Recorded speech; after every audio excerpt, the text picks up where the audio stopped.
Hoje, vamos explorar um dos maiores enigmas da história. Por que o povo judeu não reconheceu Jesus como o Messias?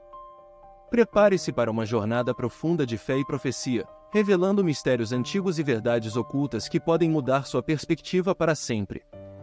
Quando Jesus caminhou pela terra, ele realizou milagres extraordinários, curou os doentes, fez os surdos ouvirem, deu movimento aos paralíticos, purificou leprosos e até ressuscitou mortos. No entanto, apesar dessas evidências, muitos judeus não o aceitaram como o Messias prometido. Por que isso aconteceu? É o que vamos discutir hoje.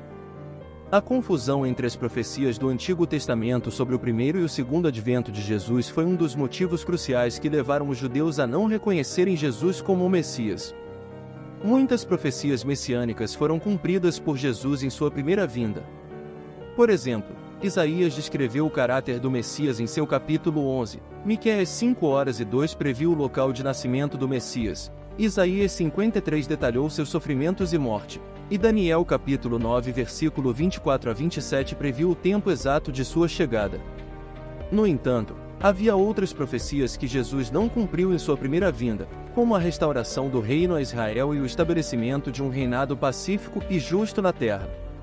Os judeus esperavam que o Messias realizasse todas essas profecias de uma só vez, sem entender que haveria dois adventos distintos, o primeiro como servo sofredor e o segundo como rei conquistador. Essa expectativa de um cumprimento unificado das profecias levou muitos a rejeitarem Jesus, acreditando que ele não se encaixava no perfil messiânico esperado. Na época de Jesus, o povo judeu vivia sob a opressão romana e ansiava por um libertador político que restaurasse a independência de Israel. Eles aguardavam um Messias que purificasse o mundo do mal, estabelecesse um reino terrestre e governasse com justiça, conforme predito em profecias como Joel capítulo 3 versículo 1-17 e Salmos 2 versos 6-9. Até mesmo os apóstolos de Jesus, após sua ressurreição, perguntaram se ele restauraria o reino a Israel, Atos capítulo 1 versículo 6. No entanto, Jesus veio inaugurar um reino espiritual, focado em bênçãos espirituais e na regeneração do coração humano, como ele pregou: arrependam-se, porque o reino dos céus está próximo. Mateus capítulo 4 versículo 17. Ele não cumpriu as expectativas de um reino político imediato, o que contribuiu para a descrença entre os judeus. Jesus focou em ensinar sobre os princípios de seu reino espiritual, algo que muitos judeus não conseguiram compreender, pois estavam fixados na expectativa de um reino material e físico. Os profetas do Antigo Testamento não perceberam que haveria um intervalo de tempo entre a primeira e a segunda vinda do Messias. Esse intervalo permaneceu um mistério para eles. Paulo, em suas epístolas, descreve essa lacuna como um mistério que foi revelado apenas na era apostólica, envolvendo a inclusão dos gentios como coerdeiros da promessa em Cristo, Efésios capítulo 3 versículo 4-6. Assim, a expectativa judaica de um cumprimento simultâneo de todas as profecias messiânicas gerou uma grande confusão. Quando Jesus não realizou todas as ações esperadas, como a destruição dos inimigos de Israel e o estabelecimento de um reino de paz mundial, eles concluíram que ele não poderia ser o Messias prometido. A falta de entendimento sobre os dois adventos distintos de Cristo, o primeiro para sofrer e morrer pelos pecados da humanidade e o segundo para reinar em glória, foi uma das principais razões para a rejeição de Jesus como Messias pelos judeus de sua época. Outro motivo significativo para a rejeição de Jesus como Messias pelos judeus foi a percepção de blasfêmia. Desde o início de seu ministério, Jesus fez declarações ousadas sobre sua identidade e relacionamento com Deus que desafiavam as crenças judaicas tradicionais. Ele afirmou ter autoridade para perdoar pecados, algo que os líderes religiosos acreditavam ser prerrogativa exclusiva de Deus. Em Marcos capítulo 2 versículos 5-7, quando Jesus disse ao paralítico: "Filho, os seus pecados estão perdoados", os escribas presentes acusaram-no de blasfêmia, perguntando: "Quem pode perdoar pecados, a não ser somente Deus?" Para eles, essa declaração de Jesus era uma usurpação direta da autoridade divina. Além disso, Jesus frequentemente se referia a si mesmo como o Filho do Homem, um título messiânico associado a uma figura divina descrita em Daniel capítulo 7 versículo 13 e 14. Em várias ocasiões, ele se identificou com Deus de maneiras que os líderes religiosos consideravam blasfemas. Um exemplo notável é encontrado em João capítulo 8, versículo 58, onde Jesus disse: "Antes de Abraão nascer, eu sou." Usando o termo "eu sou", ego em mim grego, Jesus estava se identificando com o nome que Deus usou para se revelar a Moisés na sarça ardente. Êxodo capítulo 3, versículo 14. Para os judeus, essa afirmação equivalia a igualar-se a Deus, o que era uma blasfêmia grave e punível com a morte. Outro episódio crucial que ilustra a acusação de blasfêmia ocorreu durante o julgamento de Jesus perante o Sinédrio. Quando o sumo sacerdote Caifás perguntou diretamente a Jesus se ele era o Cristo, o Filho do Deus bendito, Jesus respondeu afirmativamente e acrescentou que eles viriam o Filho do Homem assentado à direita do Poderoso e vindo com as nuvens do céu. Marcos capítulo 14, versículos 61 e 62.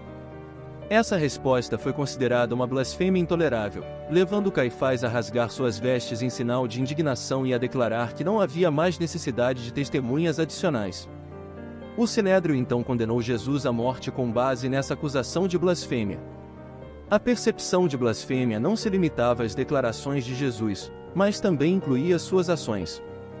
Ele realizava curas e milagres em nome próprio, desafiando as normas religiosas e questionando a autoridade dos líderes judaicos.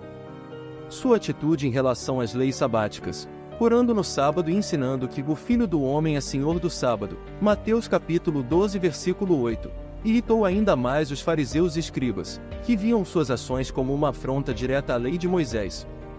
Assim, a combinação de suas reivindicações divinas e seu comportamento percebido como desrespeitoso às tradições religiosas estabelecidas levou muitos judeus a vê-lo não como o Messias prometido, mas como um blasfemo que merecia a pena capital.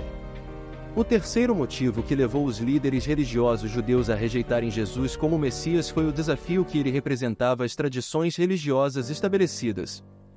Jesus frequentemente questionava e reinterpretava as leis e tradições judaicas, o que causava desconforto e resistência entre os líderes religiosos, que viam essas tradições como pilares inquestionáveis da fé e da identidade judaica. Em Mateus 12, por exemplo, Jesus e seus discípulos foram criticados por colher espigas de milho no sábado, o que era considerado trabalho e, portanto, uma violação da lei sabática. Em resposta, Jesus lembrou aos fariseus que o próprio Davi comeu os pães da proposição quando estava com fome, uma ação que também violava a lei, e concluiu dizendo: "O Filho do Homem é Senhor do sábado." Mateus capítulo 12, versículo 8. Esta declaração não só afirmava a autoridade de Jesus sobre a lei, mas também desafiava a interpretação rígida dos líderes religiosos sobre o que era permitido no sábado. Além disso, Jesus desafiava a prática religiosa que colocava a tradição acima da justiça e da misericórdia. Em Mateus 23, ele criticou os fariseus e os mestres da lei por seguirem meticulosamente as tradições enquanto negligenciavam os preceitos mais importantes da lei: a justiça, a misericórdia e a fidelidade. Mateus capítulo 23, versículo 23. Ele acusou-os de serem como sepulcros caiados, belos por fora, mas por dentro cheios de ossos e de toda imundície. Essa crítica pública era uma afronta direta à autoridade religiosa dos fariseus e escribas, minando sua credibilidade e posição perante o povo. Jesus também se opôs às práticas do templo, que ele considerava corruptas. Quando expulsou os cambistas e vendedores de animais do templo, declarando: "Minha casa será chamada casa de oração, mas vocês estão fazendo dela um covil de ladrões." Mateus capítulo 21, versículo 13. Ele estava desafiando não apenas uma prática comum, mas também a autoridade dos líderes que lucravam com essas transações.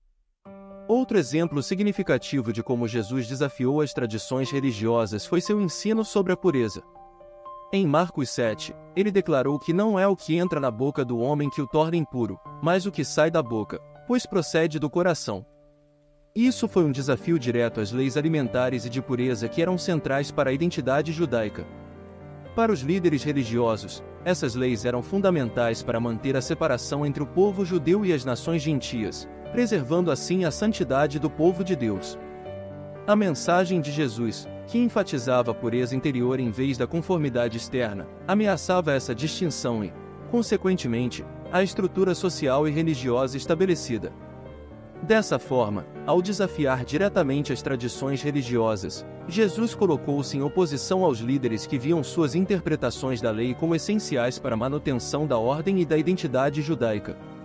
O quarto motivo que contribuiu significativamente para a resistência dos líderes religiosos judaicos à aceitação de Jesus como Messias foi a resistência interna à verdade que ele trazia. Jesus não apenas desafiava as práticas externas e as interpretações da lei, mas também expunha as hipocrisias e os corações endurecidos daqueles que se consideravam religiosamente superiores. Em seus ensinamentos, ele frequentemente confrontava a necessidade de arrependimento genuíno e transformação espiritual, algo que muitos dos líderes religiosos não estavam dispostos a aceitar. A resistência interna à verdade também se manifestava na rejeição das evidências claras e dos sinais que Jesus realizava como prova de sua autoridade divina. Por exemplo, quando Jesus curou um homem cego de nascença em João 9, em vez de reconhecer o milagre como prova de sua identidade messiânica, os fariseus questionaram a legitimidade do milagre e até mesmo intimidaram os pais do homem curado para confirmar sua cegueira prévia. Esse tipo de resposta revela não apenas uma recusa em aceitar o poder transformador de Jesus, mas também uma resistência obstinada em reconhecer sua autoridade divina. Além disso, a resistência interna à verdade era alimentada pelo medo de perder poder e influência. Os líderes religiosos temiam que a crescente popularidade de Jesus entre as massas significasse uma ameaça à sua própria autoridade. Eles viam Jesus não apenas como um desafiante às tradições estabelecidas, mas também como um disruptor potencialmente perigoso da ordem social e religiosa que eles tinham tanto cuidado em manter. Esse medo de mudança e de perder status social e político os levou a endurecer seus corações contra Jesus e suas mensagens transformadoras, perpetuando assim a resistência interna à verdade que ele representava. A rejeição de Jesus pelo povo judeu é um tema complexo que envolve história, teologia e cultura. Paulo, em Romanos 9 a 11, explica que essa rejeição abriu a porta para que os gentios fossem incluídos na família de Deus. Nosso papel é manter um coração de compaixão, orando para que todos reconheçam a verdade de Jesus como Messias.